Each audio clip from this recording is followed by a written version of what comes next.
Hey guys, welcome back to my channel. I am Sydney. Today we are going to talk about 5 Poshmark mistakes that nobody talks about. And I'm making this video because all 5 of these have come up as questions in my PoshBoss group in the past like 48 hours. So I just kind of compiled them all into a list for you, and I want to go over just some of the things that they're kind of like odd questions that people have been asking. So if you want to join the PoshBoss group, it's linked down below in the description box. I also started a new group that is more so about like your weird thrift finds that you find out at the thrift stores. It's kind of like a just for fun group, but I'll put that down there too. Okay, so 5 Poshmark mistakes that nobody talks about. The first one I want to talk about is bundles. Okay, so if somebody comes into your closet, like let's say that you have this is usually for people who have a lot of like jeans and shoes and dresses and heavier type things. So if somebody comes into your closet and starts bundling all of these items, you need to be aware in terms of how you've priced your items, and you need to be aware of how much these items weigh if this person were to buy all of them. Because if your bundle goes over 5 pounds, you have to upgrade your shipping label to the weight that is according to whatever it weighs. And I believe it starts at adding $4 to the shipping at 6 pounds.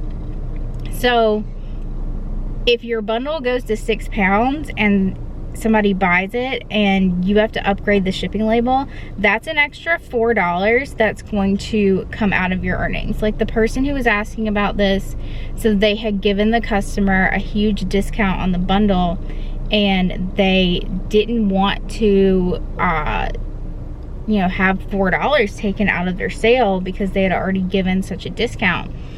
And you have to be aware of these things. So you need to have a scale on hand to weigh your items.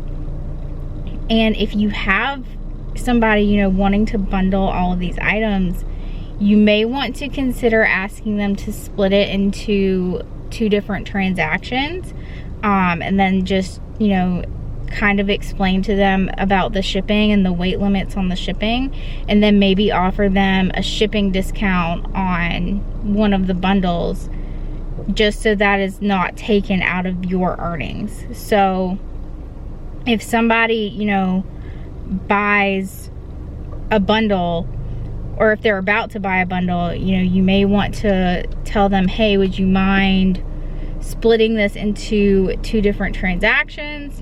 I can give you a discount on the shipping, but Poshmark has this weight limit that I have to stay under. So, just try to explain to your customer that you appreciate their business, but you need to try and get that split into 2 transactions, or make sure that you have enough, that you're making enough on the sale to cover the cost of upgrading the shipping label.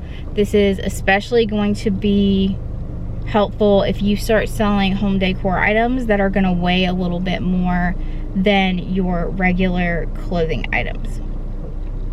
The second thing I want to talk about is oversharing. Somebody asked yesterday if you can share too much on Poshmark, and the answer is yes. You absolutely can share too much on Poshmark. Poshmark has software in place to detect if people are using bots, which is an automated software that people use to share their listings, to share other people's listings.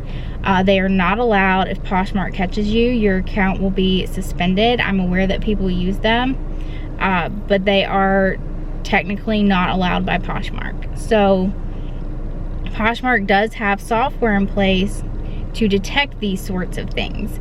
And if you're going through, sharing super fast, and you're sharing a ton of items super fast within a short period of time, that can actually trigger the software that they have to detect the bots, and that is going to flag your account as a bot, and then they can actually throttle your account, which is going to keep you from sharing. I do believe a message pops up. This has never happened to me, but I feel like I've seen screenshots of it happening to other people, where you'll get an error message where it'll tell you to like check back later. If that's happened to you, please leave me a comment down below if you got that sort of error message, just so I can know if it does give you a message or not. I feel like I've seen screenshots of it, so I believe it does. I am not sure the exact criteria of, you know, what is going to trigger the software to flag your account. Obviously, Poshmark doesn't release that type of information, but, you know, it's going to be based upon you having, you know, extreme activity on Poshmark within a short amount of time, and that's going to trigger that software that's going to flag your account. And they will throttle your account, which will keep you from sharing, and that is going to reduce your visibility in the algorithm. So your listings are not going to be seen and you're not going to make sales. So you want to space out your sharing. You don't want to share super fast, and then you don't want to share, you know, 1,000 items in a short amount of time. You want to space it out. You want to, you know, just not trigger the software. You want to do things at a normal pace, so the software doesn't think that you're a bot and, you know, you seem like you're a human being. This is why they have the CAPTCHA security feature on the desktop now, asking if, you know, if you're a bot, and you have to click the pictures, and it's super annoying. So you want to be really careful when you're sharing and go at a normal pace. The third thing kind of goes along with that, and that is following too many people. Someone asked me the other day about, like, they went to follow somebody's followers and they had 25,000 followers. It's not going to show you all 25,000 followers. I think it shows you 1,000 of them. But Poshmark does not want you going through following excessive amounts of people at a time. So, you know, if you want to follow people, like, this is honestly not the best use of your time. Like, when I first started, I did this too. I would follow tons and tons of people. Like, if you look on one of my Poshmark closets, I'm following like 100,000 people or something. But because that's what I would do, and I thought that, you know, I want followers, I got to get followers to make sales. But that's actually not a good thing to do. Once you get to Posh Ambassador, the followers will come in time. Like, you just have to give it time.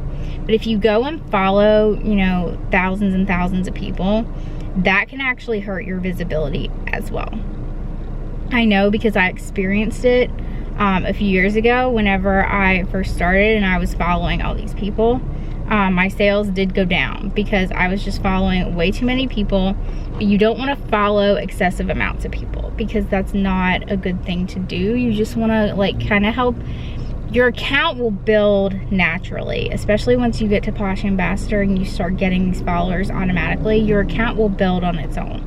So, you know, you're better putting that time into sharing items and not following thousands and thousands of people. The fourth thing I want to talk about is stock photos.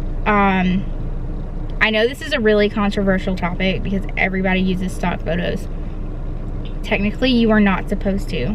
And I am hearing more and more reports of people having listings taken down because of the stock photos.